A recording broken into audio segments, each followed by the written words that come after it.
Today we're showing you a 2005 John Deere 4120 tractor. It's a four-wheel drive tractor with a John Deere 400X quick attach front loader. Also has a 448 quick attach rear backhoe.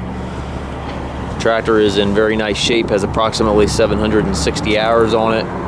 The tractor has just been serviced. It's got the quick attach John Deere quick attach couplers up here for the bucket connection. Front grill guard, paint's in really nice shape on the tractor.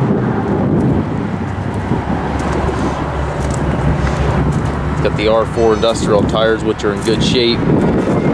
Has the subframe mounted backhoe. We do also have the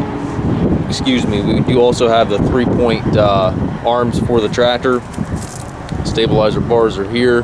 Has the nice big bucket there. I believe it's a 18 or 20-inch bucket. Double check the listing on that.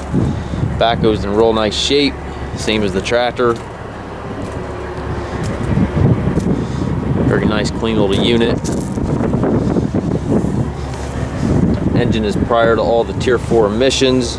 It also does have the e-hydro transmission. You got 3 ranges here to the left of the seat.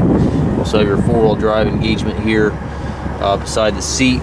Twin pedals down on the floor are your forward, reverse, directional pedals.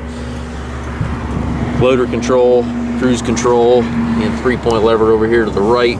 Has tilt steering wheel. We do take trades, also offer trucking and financing. And again, the tractor has just been serviced. If you have any questions regarding the tractor, please contact us. And again, we do take trades, also offer trucking and financing.